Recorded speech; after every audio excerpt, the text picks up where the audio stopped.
You're barren. The words echoed in Zainab's memory as the Rolls-Royce pulled up to the Plaza Hotel, the same words Michael had thrown at her like a curse, like a final judgment on their 5-year marriage. The same words that had shattered her, made her question her worth, her body, her future. But that was 6 months ago. Today, Michael was getting married. And he'd sent her an invitation, probably expecting her to show up broken and ashamed, giving him one final chance to feel superior. Zainab smiled, adjusting her emerald silk gown that draped perfectly over her hourglass figure. Beside her was Kang Dae-young, the feared Korean Mafia boss, looking dangerous as sin. And in her arms were 2 beautiful babies with skin like honey and dark, knowing eyes. Behind them, 4 bodyguards flanked their path. The ballroom doors opened. Every head turned. And Michael Whitfield's face went white as he saw the woman he'd called Barren walking toward him and carrying another man's babies. If you're new here, welcome to Stories That Don't Hold Back, where love is messy, revenge is sweet, and strong women always win. Hit that subscribe button and turn on notifications because you won't want to miss what happens next. Now, let's dive into Zainab's story, a story of betrayal, power, and the most dangerous love of all. New York City had a way of making dreams look easy and breaking hearts look elegant. For Zainab Ortega, the city had been both promise and prison. She still remembered the day she'd married Michael Whitfield 5 years ago, a spring afternoon in the Hamptons, surrounded by his family's old money and older expectations. Zainab, the daughter of Nigerian immigrants who'd built their modest life from nothing, had felt like Cinderella stepping into a fairy tale. Michael had been charming then, attentive, whispering promises about building an empire together, about family, about forever. "You're going to give me beautiful babies, Zai," he'd said on their wedding night, kissing her forehead. "Strong sons to carry on the Whitfield name." She'd believed him. God, she'd believed every word. The penthouse apartment on the Upper East Side became her gilded cage. Floor-to-ceiling windows overlooked Central Park, marble floors reflected her lonely silhouette, and designer furniture filled rooms that echoed with emptiness. Michael worked constantly, investment banking, he said, building their future. Zainab played the dutiful wife, attending charity galas in borrowed diamonds, smiling for society pages, pretending the cracks weren't showing. But they were. Month after month, year after year, her period came like clockwork. And month after month, Michael's warmth cooled by degrees. "Still nothing?" he'd ask, not even looking up from his phone. "Not yet," she'd whisper, hating how small her voice sounded. By year 3, he'd stopped asking. By year 4, he'd stopped touching her altogether. And by year 5, the man she'd married had become a stranger who looked at her with something worse than anger, disappointment. The breaking point came on a Tuesday night in October. Zainab had made dinner, jollof rice, plantains, egusi soup, all his favorites from when they'd first dated, and he'd claimed to love her culture. She'd set the table with candles, bought a new dress, practiced the words she'd say to suggest they see a fertility specialist together. Michael came home at 11, smelling of scotch and expensive perfume. "We need to talk," she'd started, her hands trembling. "Yeah, we do." He'd loosened his tie, poured himself another drink, and looked at her like she was a problem to solve. "I want a divorce, Zainab." The room tilted. "What? Don't make this harder than it needs to be. We both know this isn't working. You can't give me what I need." 5 years, Zai. 5 years of nothing. "Michael, we haven't even seen a doctor. We could get tested, find out." "I don't need a test to tell me what I already know." His voice was cold, clinical. "You're barren. My mother warned me about this, marrying outside our circle. Said there might be complications." The words hit like a physical blow. "Complications? Michael, I'm not broken. We just need to. I'm done." He set down his glass with finality. "My lawyer will contact you. You'll be taken care of financially, don't worry. But I'm marrying someone who can actually give me a family." "You're already seeing someone." It wasn't a question. She could see it in his eyes, the guilt buried under entitlement, the relief of finally saying it out loud. Victoria understands what it means to be a Whitfield wife. She comes from good stock. Strong genetics. Zainab felt something inside her crack, but she wouldn't give him the satisfaction of seeing her break. She stood slowly, with all the dignity her mother had taught her, channeling generations of Nigerian women who'd survived worse than heartbreak. "You never loved me," she said quietly. "You loved the idea of me. The exotic trophy. But you never respected me enough to be honest. Zainab. I'll be gone by morning." And she was. Imani's apartment in Harlem was everything the penthouse wasn't: small, warm, filled with actual life. Zainab's best friend since college had taken one look at her tear-stained face and pulled her inside without questions. "He's a fool," Imani declared, pouring wine they'd drink straight from the bottle. "A weak, insecure fool. He said I was barren." Zainab stared at her hands. "What if he's right? Girl, did Michael ever get tested? Did he ever once consider the problem might be him?" Silence. "That's what I thought." Imani grabbed her phone. "My cousin Aisha works at Mount Sinai's fertility clinic. Best in the city. You're getting tested, and you're getting answers." 3 days later, Dr. Patel delivered news that changed everything. "Ms. Ortega, your fertility panel is excellent. Hormone levels are perfect, ovarian reserve is strong. There's absolutely no medical reason you can't conceive." She paused, choosing her words carefully. "Was your husband ever evaluated?" Zainab felt something cold settle in her chest. "No. He refused." "I see." Dr. Patel's expression was professional but sympathetic. "Male factor infertility accounts for 40 to 50% of cases. Without testing both partners, there's no way to determine the cause. But I can tell you with certainty, it's not you." The tears came then, hot and relieving, washing away 5 years of internalized shame. "It's not me," she whispered. "It's not you," Dr. Patel confirmed. Zainab walked out of that clinic feeling like she could breathe for the first time in years. The city looked different, still hard, still unforgiving, but full of possibility instead of prison. She got a job at a boutique art gallery in Chelsea, started going to therapy, reconnected with the parts of herself she'd buried to be Mrs. Michael Whitfield. She wore her natural hair in glorious braids and twists, dressed in colors that made her dark skin glow, laughed loud and often with Imani and other friends she'd neglected. Life was beginning again. And then she met him. The gallery opening was supposed to be routine: champagne, small talk, rich people pretending to understand art. Zainab had been explaining a piece to an elderly collector when she felt it, the weight of someone's gaze, heavy and focused. She turned and found him watching from across the room. Tall, impeccably dressed in a black suit that was cut too perfectly to be off the rack, with dark eyes that seemed to see straight through pretense. His features were striking: sharp jawline, full lips, the kind of beautiful that made people stare. Korean, she thought, though something in the way he carried himself suggested he was far more than he appeared. Their eyes met. The air changed. He approached with the fluid grace of a dancer or a fighter, she couldn't tell which. "You know your art," he said, his voice deep with an accent that softened the edges of his English. "I was listening to your explanation of the Lee piece. Insightful. Thank you, Mr. Kong. Kong Dae-young." He extended his hand. "But please, call me Dae-young." His hand was warm, his grip firm but gentle. And he held on just a second longer than necessary. "Zainab Ortega." She found herself smiling. "Are you a collector?" "Of beautiful things, yes. Art, experiences, moments that matter." His eyes never left hers. "Tell me, Zainab Ortega, do you believe in fate?" "I believe in coincidence and choice." "Interesting." He smiled, and it transformed his face from intimidating to devastating. "I'm choosing to believe tonight was fate." They talked for hours, about art, about New York, about everything and nothing. He didn't ask about her past, didn't pry into her divorce. He simply saw her.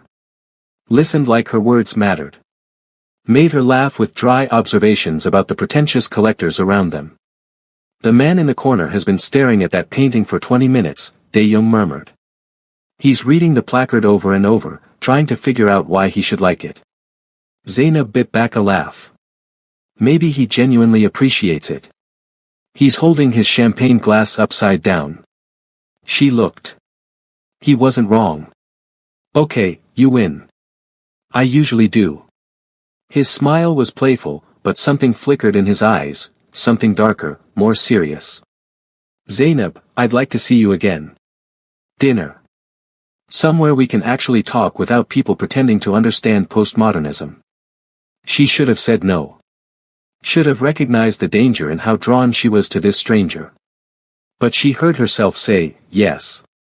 His smile widened. Tomorrow. I'll pick you up at 8. You don't know where I live. He pulled out his phone, handed it to her. So tell me. And she did. Dae-young picked her up in a black Mercedes with windows tinted too dark to be legal. The driver who opened her door was built like a tank and wore an earpiece. Is this necessary? Zainab asked, settling into leather seats that probably cost more than her monthly rent. Dae-young's smile was apologetic. I have security concerns. I hope it doesn't make you uncomfortable. Should I be worried? Not while you're with me. The way he said it, quiet, absolute, sent shivers down her spine. You're safe, Zainab. Always. Dinner was at a private restaurant in Tribeca, the kind of place with no sign and a waiting list measured in months. They were escorted to a secluded table where Dae-young ordered in rapid Korean, then turned his full attention to her. Tell me something true, he said. That's a dangerous question.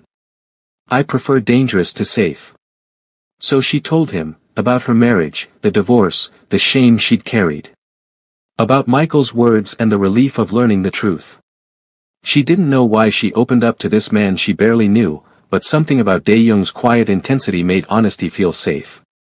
He's a fool, Dae-young said when she finished. Worse than a fool. Coward. He blamed you for his own inadequacy. You don't know that he was the problem. Don't I? Dae-young leaned forward. Zainab, I know men like your ex-husband. They build their worth on the backs of others, tear down anyone who threatens their fragile ego. He's weak. You're not. You barely know me. I know enough. His hand covered hers on the table, warm and steady. I know you're brilliant and kind and stronger than you realize. I know you deserve better than what he gave you. And I know, he paused, something vulnerable flickering in his eyes. I know I want to be the one who shows you that. Dae-young. I'm not a good man, Zainab. I should tell you that up front.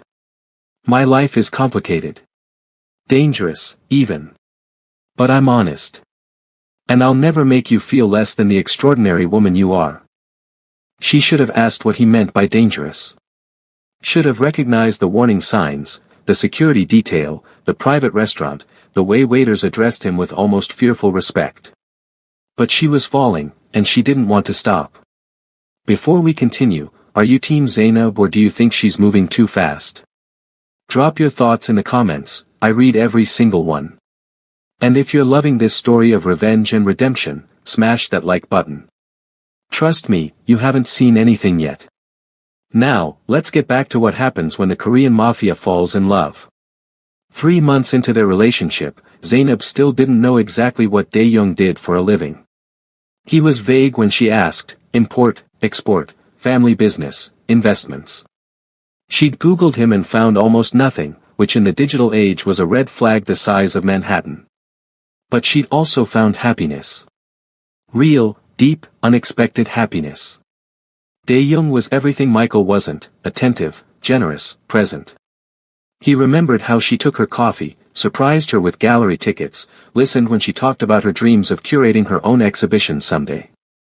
He was tender and passionate, making her feel desired in ways that healed wounds she hadn't known were still bleeding. His apartment, a massive loft in Soho, was minimalist and beautiful, filled with art he actually appreciated.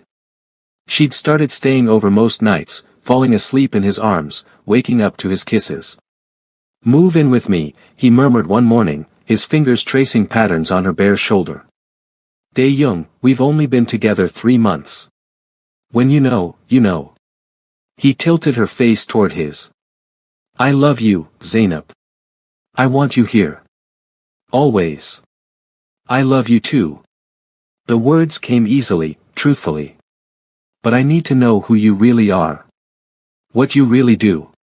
His expression shuddered slightly. Why? Because I'm falling for you, and I need to know what I'm falling into. He was silent for a long moment, then rose from the bed, pulling on pajama pants. When he turned back, his face was serious. My family controls one of the most powerful Korean organized crime syndicates on the East Coast, he said quietly. We handle various operations. Import, export, yes, but not the legal kind. Protection, investments, territory. My father built the organization. I inherited it when he died 5 years ago. Zainab felt her heart hammering. You're a crime boss. Yes. The Mafia. Korean Mafia, technically, but yes. I run one of the most feared organizations in New York. He watched her carefully. Are you afraid? She should be.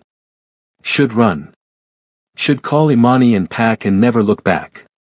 But she thought about how gentle Dae-young was with her, how he'd never pressured or manipulated, how safe she felt in his arms despite, or maybe because of, the danger he represented. What exactly do you do? She asked. Nothing that touches you. I keep that world separate. But I won't lie, it's violent sometimes. Dangerous always. People want what we have, want to take our territory, our power. I protect what's mine. His eyes locked on hers. And you're mine now, Zainab. If you'll have me. I'll never put you at risk, but I can't walk away from my family, my responsibilities. I'm not asking you to. Then what are you asking? She stood, wrapped in the sheet, and crossed to him. Honesty. Always. Don't hide things to protect me. Let me choose my own risks. Even if that risk is me. Especially if it's you. He kissed her then, deep and claiming, and she felt something shift between them, a new level of trust, of commitment. Move in with me, he said again against her lips. This time, she said yes. The nausea started 6 weeks after she moved in. At first, Zainab dismissed it as stress, adjusting to living with Dae-young, the lingering divorce proceedings with Michael, the constant low-level anxiety of knowing her boyfriend was a crime lord. But when she missed her period, then a second one, terror and hope warred in her chest. I need to see Dr. Patel, she told Imani over emergency coffee. You think you're pregnant? I don't know. Maybe. God, Imani, what if I am? Then you're about to make a mafia boss a daddy, and I am here for this drama. Despite herself, Zainab laughed. But the fear remained. What if she was pregnant? What if she wasn't? What if her body failed her again? Dr. Patel's smile told her everything before the words came. Congratulations, Zainab. You're about 8 weeks pregnant. The world stopped. Started again. Stopped. I'm, what? Pregnant. And based on your initial ultrasound, Dr. Patel turned the screen, pointing. It appears you're having twins. Zainab burst into tears right there in the examination room, overwhelmed by joy and vindication and sheer disbelief. Twins. She was having twins. Michael's voice echoed, "You're barren," and she wanted to laugh and scream and dance. "It's not me," she whispered, hands on her still flat stomach. "It was never me." Dr. Patel squeezed her hand. "No, dear. It was never you." Telling Dae-young terrified her. They hadn't discussed children, hadn't planned this. And bringing babies into a crime lord's world seemed reckless at best, dangerous at worst. She found him in his office, reviewing what looked like legitimate business documents but probably weren't.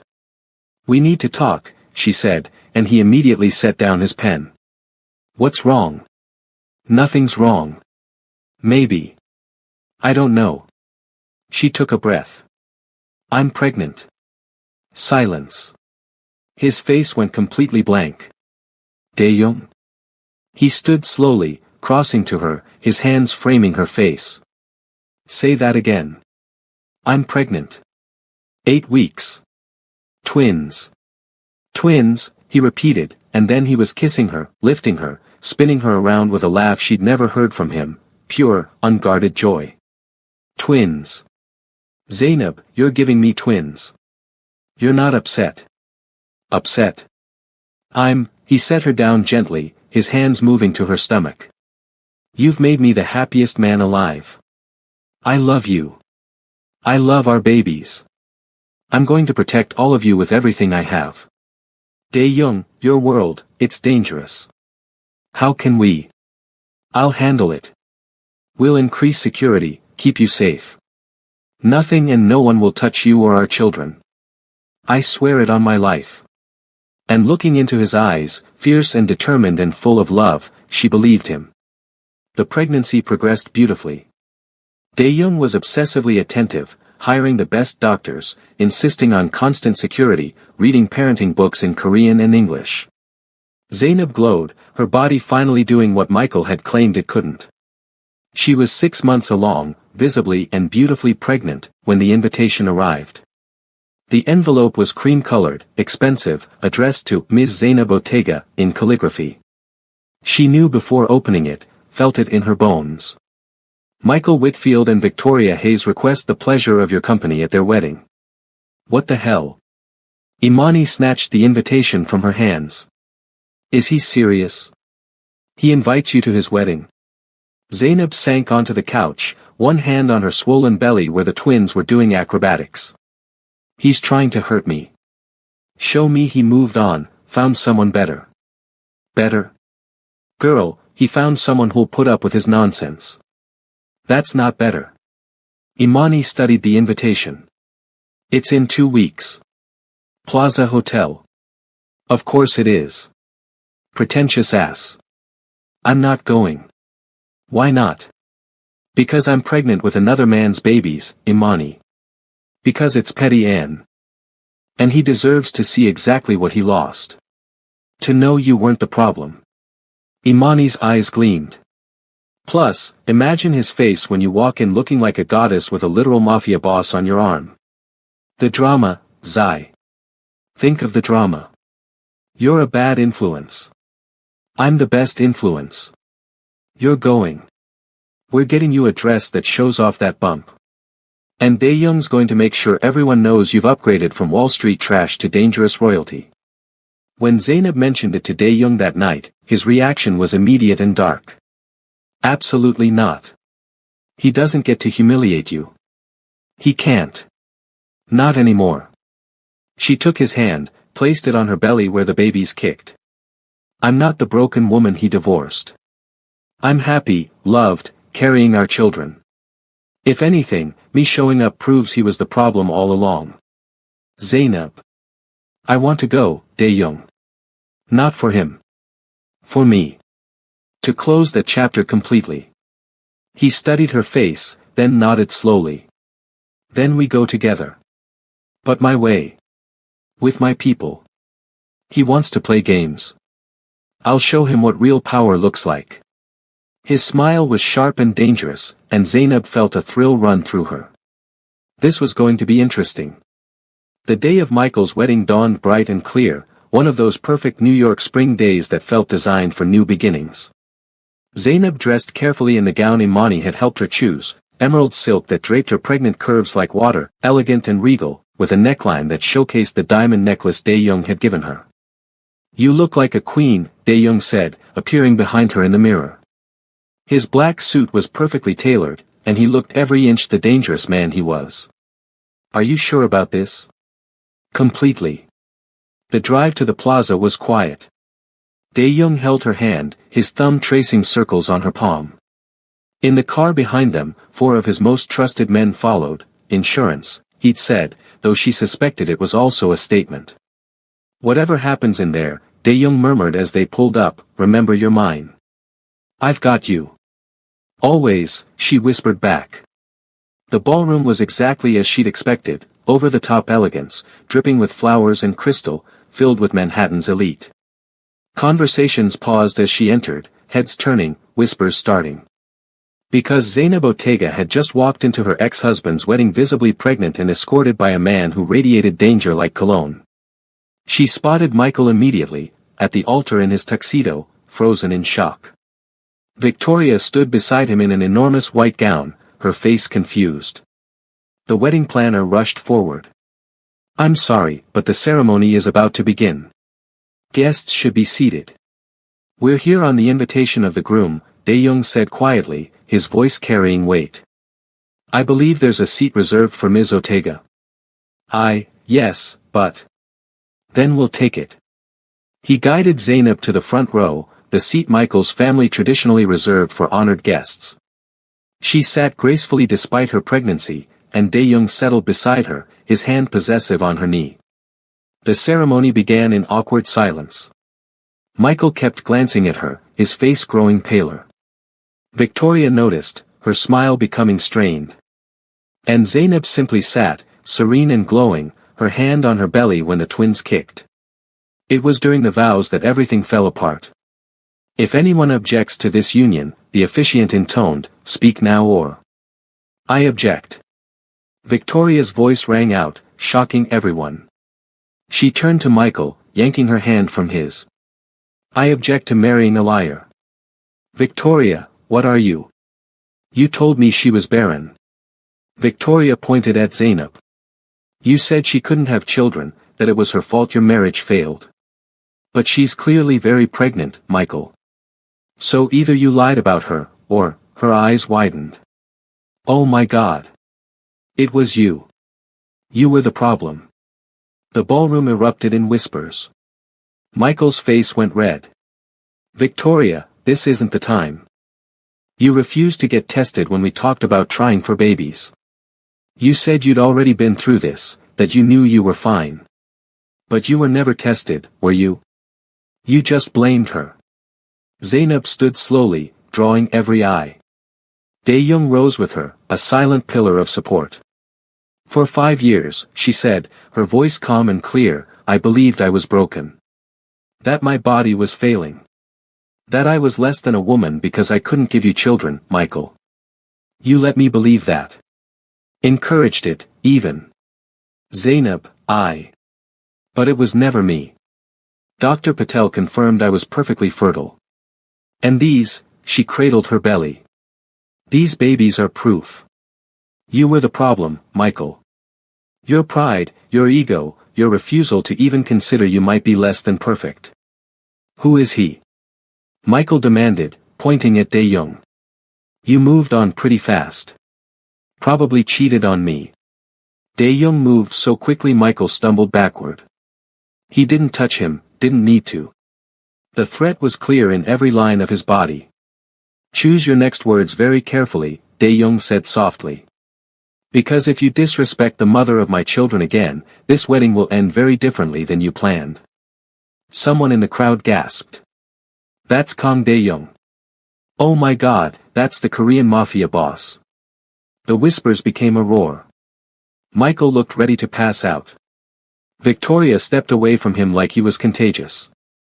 "We met after the divorce," Zeynep continued. "After you threw me away like trash. And she looked at Dae-young with undisguised love. He showed me what it means to be cherished. Valued. Loved without conditions." "This is insane," Michael sputtered. "You can't just..." "We're leaving." Zeynep cut him off. "Congratulations on your wedding, Michael. I hope Victoria is smart enough to demand you get tested before she wastes years of her life like I did." She turned, dignified and graceful, and Dae-young guided her down the aisle. His men flanked them, and the crowd parted like water. Just before they reached the door, Zeynep paused and looked back. "Oh, and Michael? They're twins. Boys. Your mother always wanted grandsons, didn't she? Pity she'll never meet mine." The look on Michael's face, devastated, humiliated, destroyed, was almost worth the 5 years of pain. Almost. The video went viral within hours. Someone had recorded the whole confrontation, posting it on social media with hashtags that trended nationwide. Barren wife shows up at ex's wedding with Mafia boss and twins, became the story of the week, spawning think pieces about male infertility stigma, toxic masculinity, and the dangers of pride. Michael Whitfield became a laughingstock.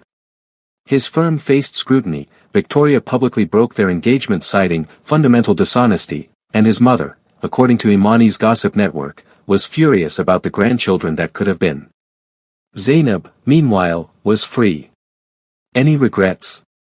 Dae-young asked that night as they lay in bed, his hand on her belly feeling the twins' kick. Not a single one. Good. He kissed her temple. Because I have something to ask you. He reached into the nightstand, pulled out a velvet box, and opened it to reveal a ring that made her breath catch, a flawless diamond surrounded by emeralds the exact color of her dress. Marry me, he said. Not because you're pregnant, not to prove anything to anyone. But because I love you, Zainab Ortega. Because you're the strongest woman I've ever met. Because I want to spend every day earning the gift of your love. Tears streamed down her face. Yes. God, yes. He slipped the ring on her finger, kissed her deeply, and she felt the last piece of her heart heal. 3 years later. The twins' third birthday party was held at their home in Westchester, a sprawling estate with enough security to rival the White House. Zainab watched from the porch as Dae-young chased their sons through the garden, their laughter bright and wild. Kian and Kai were beautiful boys, with their father's striking features and their mother's warm skin, dark curls, and mischievous spirits. They were loved fiercely, protected absolutely, and growing up knowing their worth. You look happy, Imani said, joining her with champagne, sparkling cider for Zainab, who was 4 months pregnant with their daughter. I am happy. Genuinely, completely happy. You deserve it. After everything Michael put you through. I rarely think about him anymore. And it was true. Michael Whitfield was a footnote in her story now, not the central chapter. She'd heard through the grapevine that he'd finally gotten tested and discovered he had severe fertility issues, treatable but requiring intervention he'd been too proud to consider. He'd lost Victoria, faced professional consequences, and according to social media, was living a much quieter life. Mommy. Kian ran up, dragging Dae-young behind him. Daddy says we can have 2 cakes. Daddy is spoiling you, Zainab laughed, but nodded. Okay, 2 cakes. Dae-young leaned down to kiss her, his hand finding her small bump. Happy. Deliriously. Good. He smiled that smile that still made her heart race. Because you're stuck with me forever, Mrs. Khan. I can live with that. And as she watched her family, her husband, her sons, her found sister Imani, her life rebuilt from ashes into something golden, Zainab understood a truth she'd once doubted: she was never barren. Not her body, not her heart, not her future. She was abundant. And the man who'd made her feel worthless had missed all of it. That wasn't revenge. That was justice. 6 months after the twins' birthday, Zainab gave birth to their daughter, Zara. She had her father's eyes and her mother's spirit, and Dae-young cried when he held her for the first time. 3 children, he murmured in wonder. You've given me 3 perfect children. We gave each other everything, Zainab corrected. Because that was the real story, not the humiliation of Michael at his wedding, not the viral video or the social media drama. The real story was a woman who'd been told she was broken, discovering she was whole. A man from a dark world learning to love in the light. 2 people finding each other when they needed it most and building something beautiful from the wreckage of their pasts. Zainab never did see Michael again. Heard he'd moved to the West Coast, started over, hopefully learned humility. She wished him no ill will but also no space in her thoughts. Her life was full, with her children, her husband, her work curating exhibitions for a major gallery, her friends, her joy. The gallery opened a permanent exhibition on resilience in art, and Zainab's curatorial statement began with a quote she'd written. They called me barren. But you cannot break what was never fragile. You cannot empty what was always full. And you cannot diminish a woman who knows her worth. Dae-young had it engraved on a plaque in their garden, where the twins played and their daughter learned to walk, and their life together grew richer every day. And sometimes, when the city lights sparkled beyond their windows and the children were asleep and she lay in her husband's arms, Zainab thought about the girl she'd been, the one who'd believed a cruel man's lies, who'd carried shame that was never hers to bear. She wished she could go back and tell that girl, hold on. The best part is coming. Your body isn't broken. Your heart isn't too much. And the man who can't see your worth will one day watch you walk away into a life so beautiful it'll hurt him to remember what he lost. But she couldn't go back. She could only move forward, grateful for every moment that had led her here. To wholeness. To love. To home. And that's Zainab's story, a reminder that the people who try to break you often reveal their own brokenness. That walking away with dignity is more powerful than any revenge. And that sometimes, the life you build after heartbreak is better than anything you lost. What did you think? Drop a comment telling me your favorite moment. Was it the wedding confrontation, the moment she found out she was pregnant, or Dae-young's proposal? And if this story spoke to you, share it with someone who needs to hear that they're not broken, they're just waiting for the right chapter. Don't forget to subscribe for more stories about strong women, complicated men, and love that defies the odds. Hit that notification bell because next week's story is going to blow your mind. Until then, remember, you're not barren of anything, not love, not success, not worth. Anyone who makes you feel less than extraordinary simply can't handle your abundance. I'll see you in the next one. Stay strong, stay blessed, and keep choosing yourself.